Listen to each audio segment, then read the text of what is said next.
What I want to do? What? You know what I want to do? What? Strut.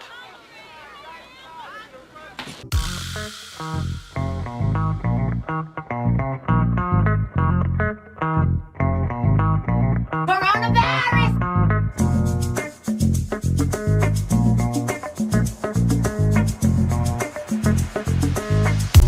Somebody help me, yeah.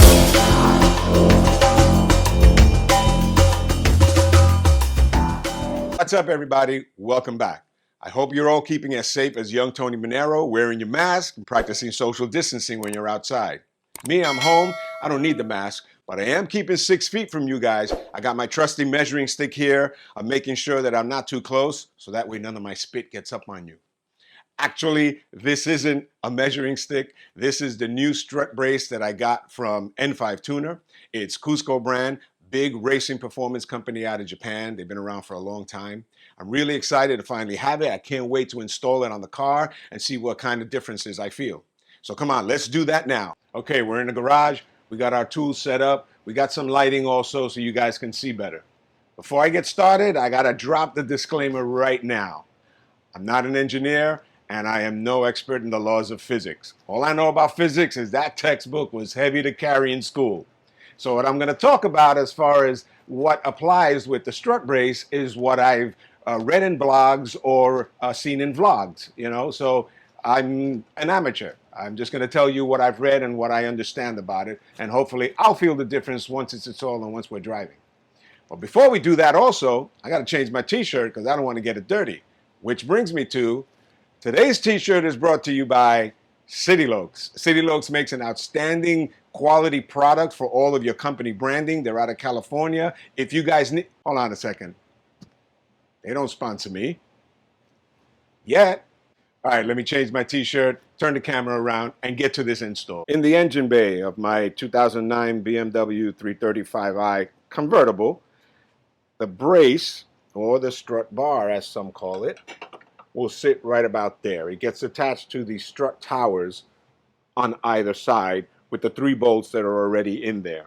Now, basically what's under there, you've got your springs, you've got your shocks, you've got your struts, if applicable, and that's all part of your steering and part of your suspension, right? So when the car's driving, when you're handling it, the turns and the forces that are generated are causing stress and strain on those components. So what the brace does, or the bar, it just transfers some of the stress, some of that strain that's on one side, it transfers it over to the other side, and it causes the vehicle to handle better. It's more responsive. It adds rigidity to the vehicle. That's basically my amateur definition. That's what I can give you. That's what I understand. Whether I'll feel that when I'm driving, well, once I install it and drive it around and give it some hard turns here and there, I'll see if it does. From what I've heard and what I've read, yes, a lot of people notice the difference. It adds rigidity while you're steering. So let's get this installed and let's take it out for a drive and see. All right, so the tools needed to install the strut brace: a 13mm open-ended wrench. I've also got a 13mm socket with a ratchet. I need my E16 outside Torx, and that is to remove this bolt right here so I can slide this bracket a little forward, and that way I can reach underneath there and get to that 13mm, because from the top side you can't get it.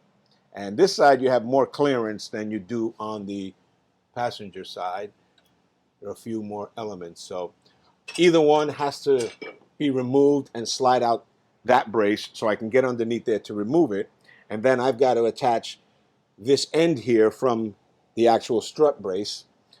One side will come off. It'll make it easier if I remove one side, slide it in underneath, and then bolt it down. The other side will remain on. And to do that, to remove this one, I need an 8mm hex. Just loosen that up, remove it, and then I can slide it underneath and continue the install.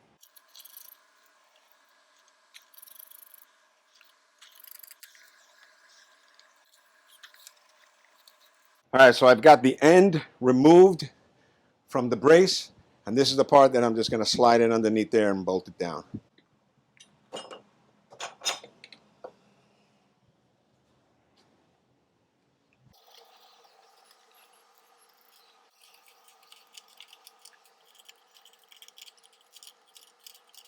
All right, so you want to put things on hand tight for now, just a little snug with the wrench. Go over to the other side so everything will settle in properly. All right, so let's remove the other side.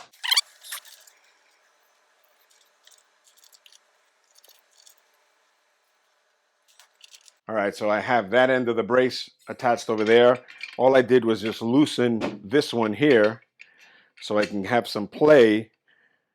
And when I kind of swing it in there, I have enough play that it falls right into place and will fit right onto the other one. Everything is loose. That side is just on snug. When I make the final adjustments, I'll tighten everything down appropriately.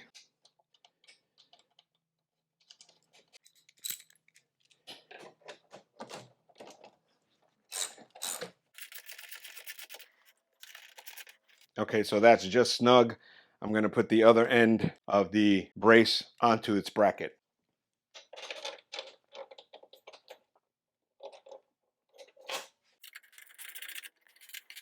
That's also just snug. Nothing is set. I'm going to tighten everything down and then I'll finish it up. All right, so we have everything nice and snug. Everything seems to fit. I need to tighten down the ones on the tower first. I'm going to do that to 30 Newton meter, which is what I've read in the forum, and they also add another 90 degrees. So I'm going to do that with my torque wrench set at 30. Once I hear it click there, I'm going to come another 90 degrees.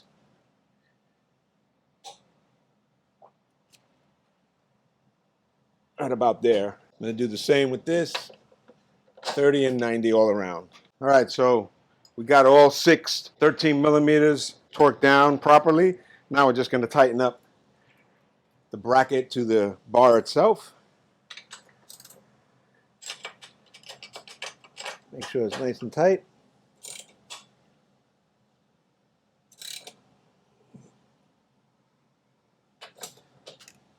Okay, we are done with the install. I also finished off by putting back the E16s on either end of the frame brackets there. And it looks really good. Unfortunately, this blue is just a cover from the polished aluminum that's there. Maybe getting it power coated, you know, before I bought it. And just to go with the whole blue theme in my engine bay, which I really like. Now, the other thing that I was concerned with was it's a little in the way of the oil cap, right? Normally you screw up the old stock oil cap, but I can get to mine, I can turn it off, and it's very easy for me to put a funnel in there, which I do anyway. I think it looks awesome. The blue accents on the ends, which is their Cusco signature color there. You can see the branding on the brace itself, Cusco made in Japan.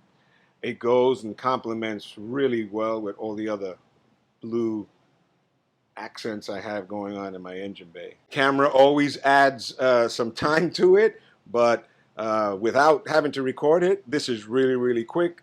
You know, a few bolts off, slap it on, and put those bolts right back in, torque it up, and you're done. So this install is complete.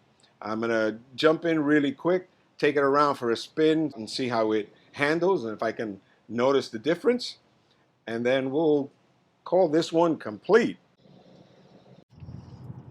All right, well, we got her out. Brace is in. I'm taking it to a road behind the home that is kind of windy, and I can have some feel of the twists and turns. I may not be doing 60 or 70, but I'll be doing about 45, maybe 50, and I'll see how it handles around those turns. And hopefully I notice this difference. On these moderate turns that I got here, I could feel that it doesn't want to sway or pull as much to one of the sides as before. There definitely is some difference in the handling, and I'm very happy with it. Aesthetically, it looks great too. It looks fantastic, but from a handling perspective, I'm digging it. So there you have it. I'm pleased with this install, and another mod comes to an end. Came with this nice box, came with sticker inside there, instructions, one side Japanese, English. What in the Mr. Miyagi IKEA is this? I got my trusty measuring stick here. I'm making sure that I'm not, oh snap. see how it handles. And so far, it seems like it's handling pretty well. I need some glue for this damn camera, I swear. If you enjoyed the video, give it a thumbs up, subscribe to the channel, and make sure you click on the bell to be notified of anything else that I put up. Thanks again for watching.